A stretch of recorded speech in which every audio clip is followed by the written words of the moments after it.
Well, another new online service launched ahead of Remembrance Sunday will allow you to find out more about the military history of ancestors and family members.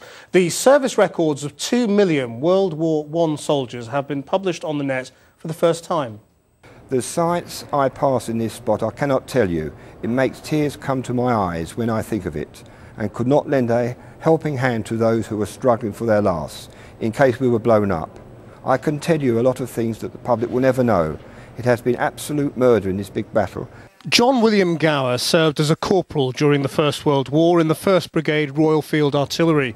His grandson has researched his history in great detail to reveal a story of service and sacrifice many British families will be familiar with. There was a particular place where he feared he might get killed. That was at the Devil's Elbow, which was a corner in the road that they had to go down at a fast gallop. And when they got to the corner, they had to slow down. And that is where the Germans would start firing at them and shelling them. And it was on one of those runs that he was shot. Ypres in Belgium saw many fierce battles during the war. Details of the soldiers who fought there are among millions of records now published online at ancestry.co.uk. The site has the service records of more than 2 million soldiers, with an average of 16 pages on each of them, including medical records, regiment and where they served. It's really the culmination of a 3-year project. It's been a massive undertaking. And I think this year with Harry Patch and the last of the Tommies passing, it's really a sense that the First World War is now passed into history. And I think it's a very opportune time for these records to be available online. On Sunday, millions will pay their respects to John and his fallen brothers in arms, past and present. Well, the historian and broadcaster Tony Robinson joins us now from central London. How do you think this kind of thing changes our relationship with history?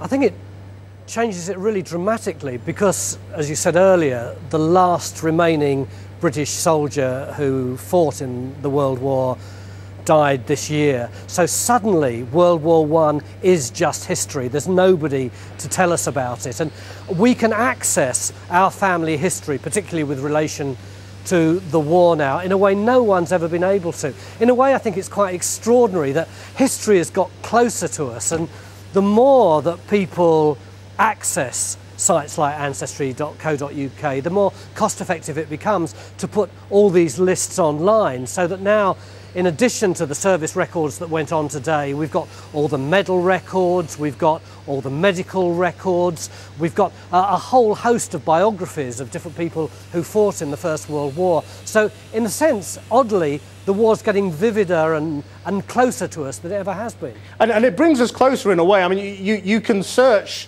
the detail of a generation in the First World War that you can't actually find or search some living old soldiers. I can't yes, search what my granddad did, but if I had ancestors in the First World War, I'd be able to find out what they did. Yeah, well, that's because of secrecy protection, isn't it? There's an awful lot, for instance, in the Second World War that we can't look at. But my granddad, for instance, when he came back from the First World War, he took off his uniform and his vest and his pants and his shoes and his socks. He chucked them all on the parlour fire.